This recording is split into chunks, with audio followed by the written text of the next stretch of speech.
पूरा वही आए ननदो चढ़ली जवनिया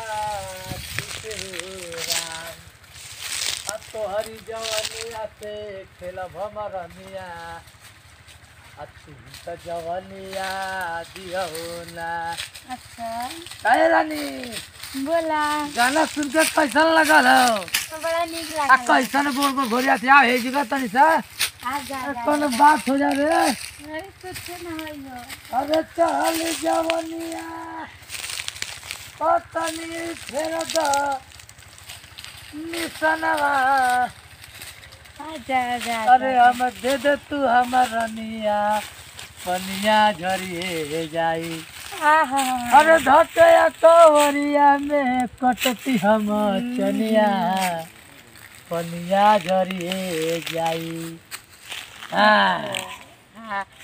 तो गोल गोल घूमने में मजा आई न। थक गई तो हाँ थकिला थका दिहलू एकदम से। अब तनी का कही बड़ा जमाना हो गई लिहले दिहले। लिहले दिहले हाँ। अब कुछ हो ही जात तो मजे आ जात। इस सुगर जवानी लहरतिया तूफान नियर उबलतिया एकदम आगे नियर। एनियो ठनकल बा कॉर्नर से तो उबलत ना दिखत बा। अरे एनियो लगल बा शीशी पूरा माथा ठनकल हो। हाँ अच्छा आज ये कॉर्नर से लगता बरता कि जवनिया। अरे आई तिरिया आई मछिसवा हमारी फूक देने के एकदम भल ले बाटे। आए ना हैं खाली मुस्कुरालू तो निक ना लागेलू। हाँ नहीं तो का करी। तनी अगो कमा बढ़े तू तो बड़ा निक लगत। बड़ा नीक लगे। इधर ताव बेधल बा तुहार कुल उहो निक लगत ह। और का नीक ना लगी। और तनी आजा रानी करेजा में समा जा। अच्छा हिलाना के खाली देही के मजा तनी कद हमारा के सजा। अच्छा तो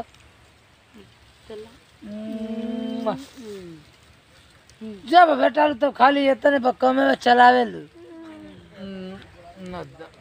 ना देव जा मन भर गयल। हाँ एंगन मन ना भरी तब करने में मेरी जवानी तनी छोड़ दे पानी तब सिलाई के लगा तार हिलो नया जल तुल जवानी। यार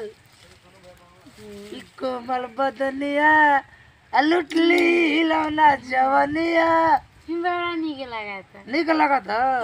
घर में गावे रहता है। अच्छा तब चले के चलो सरसों में परसों मनावल जी ना आजे मनावल जाई खूब मनावल जाई बढ़िया से मनावल जाई। तू अरे कहाँ से कहाँ से ले भैया? खेतवा में तो पानी सिंचा तो हर झाड़ा फिरल दुश्वार भैल। अच्छा। ऊपर से जंगल में तो मंगल गावत बा तोरे घर कहीं रहता अरे नहीं चले ढेर अरे हम लिया के एकदम अरे लिया के झाड़ा फिरल दुश्वार कह दिले हवा बुढ़ौती में जहाँ देखा तहाँ एकदम वही जाना भागत कहाँ बा भागत कहाँ बा तू? अरे मदावा छोड़ो चल जल्दी भाग हम निकल लिया के जा से आओ।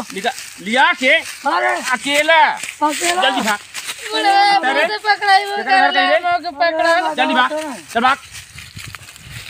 अरे लेकिन इतना जोर से लगा लल एक तो खेते में आ जाइए कुल जंगल झाड़ी कुछ ना छोड़त हम सर।